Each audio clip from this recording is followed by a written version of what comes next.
calculates. Written for Archimedes. Knowledge is the name of our vlog. And if you subscribe to our channel, we're promised to give you some knowledge.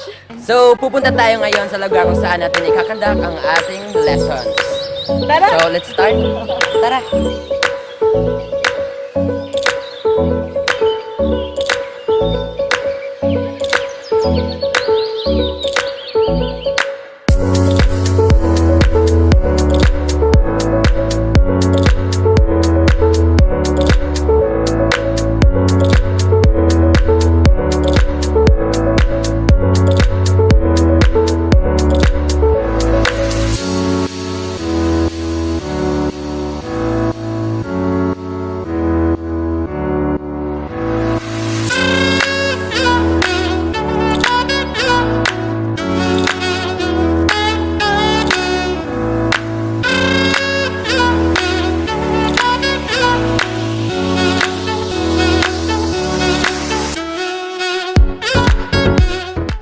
So, we are here in the location where i-conduct natin ang ating discussion about multiplying fractions. So, tara, pasok na tayo.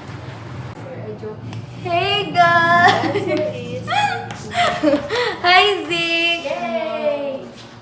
Tulungan yung explain na So, okay, ako na yung mag-explain. tapos So, I know de.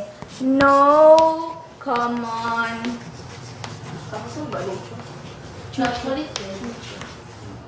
So, pwede naman di ka mag-anak. So, first, Anak, tapos anak. anak siya, di ba, 4 o 2. Kung palasindahan, mag-trugdo si Marta.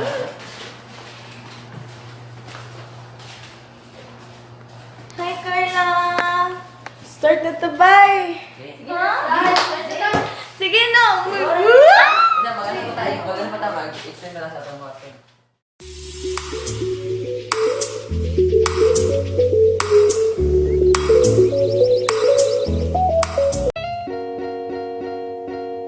Here are the rules of multiplying fractions. Negative 2 times 4 is equal to negative 8. Remember that negative times positive is always negative. Negative 3 times 0 is equal to 0. Any number that multiplies 0 is always equal to 0. Negative 2 times negative 3 is 6. Always remember that negative times negative is positive.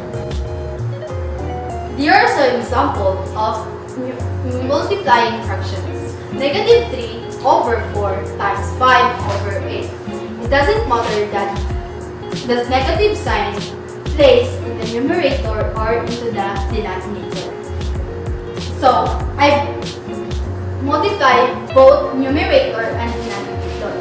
So, negative 3 times 5 is equal to 15, while 4 times 8 is equal to 32. Always remember that negative times positive is always negative. That's why negative 15.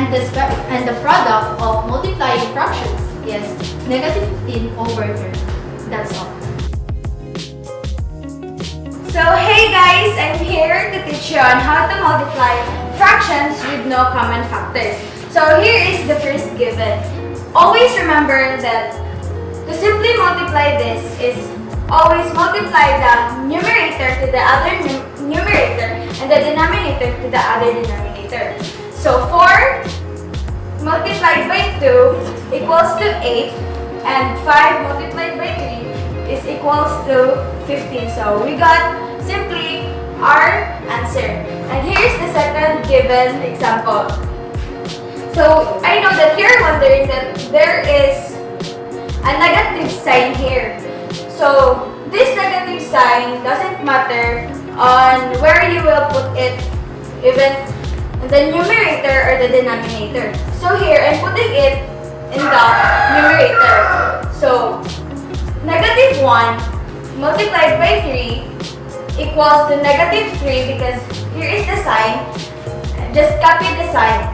And 2 multiplied by 5 is equals to 10. So we got simply our answer. Hindi mo na.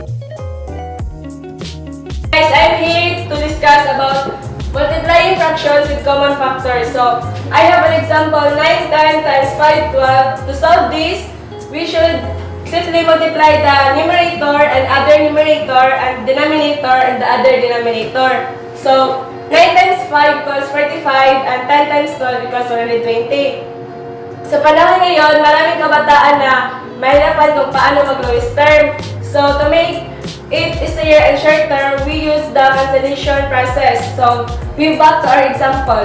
9, so since 9 and 12 have common factor of 3, so 3 divided by 9 was 3 and 3 divided by 12, so 4. And the other one is 5 and divided by 5 and 1 and 5 divided by 10 equals 2. So, we simply multiply the numerator and denominator. So, 3 times 1 equals 3 and 2 times 4 equals 8. So, the answer is 3 over 8. The second example is negative 6 over 15 times 9 over 24. To solve this is to use the cancellation process. So, since negative 6 and 24 have common factor of 6, so negative 1 and 4, and the other is 9 and 15, so have a common factor of 3, so 3 and 5. So let us simply multiply the numerator and other numerator and denominator and the other denominator. So negative 1 times 3 equals negative 3 because negative times positive equals negative, and the denominator is 5 times 4 equals 20. So the answer is negative 3 over 20. So guys, let's proceed in multiplying mixed numbers. So here we have 1 and 5 6 that multiplied by 4 and 1 half. So first thing we need to do is to convert mixed numbers to improper fraction. So in converting mixed numbers to improper fraction, we simply multiply the denominator and the whole number, then add it to the numerator. So 6 times 1 plus 5 over 6 times 4 times 2 plus 1 over 2. So we have 6 plus 5 over 6 times 8 plus 1 over 2. So the answer is 11 over 6 times 9 over 2. So after converting mixed numbers to improper fraction, we will now multiply. So because we have a common factor here, 6 and 9 by 3, we will use the cancellation. So 6 divided by 3 equals to 2 and 9 divided by 3 equals to 3. So we will now multiply 11 times 3 over 2 times 2. So the answer is 33 over 4. So the final answer must be mixed numbers. So we will convert improper fraction to mixed number. So converting improper fraction to mixed number, we will divide the numerator to the denominator. So 33 divided by 4. So we have 8. 8 times 4 equals to 32. So we have to subtract 33 to 32. So we have 1. So our final answer is 8 and 1/4. So let's proceed to the second example. Negative 2 and 7 over 8 times negative 3 and 9 over 10. So converting mixed numbers to the improper fraction, we simply multiply the denominator to the whole number and add it to the numerator. So negative 2 times 8 plus 7 over 8 times negative 3 times 10 plus 9 over 10. So the answer is negative 9 over 8 times negative 21 over 10. So let's multiply negative 9 to negative 21 and 8 to 10. So negative 9 times negative 21 equals 189 because negative times negative is positive and 8 times 10 equals to 18. So the final answer must be mixed number, so we need to convert it to mixed number by dividing the numerator to the denominator.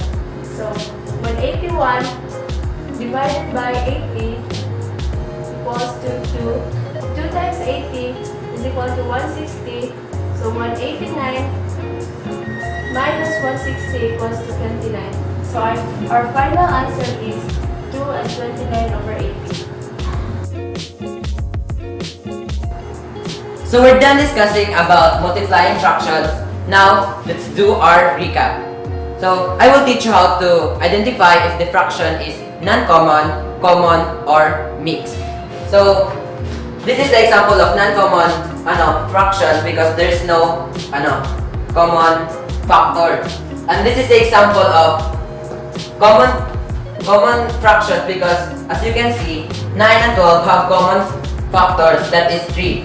So you can 9 divided by 3 is equal to 3 and 12 divided by 3 equals 4.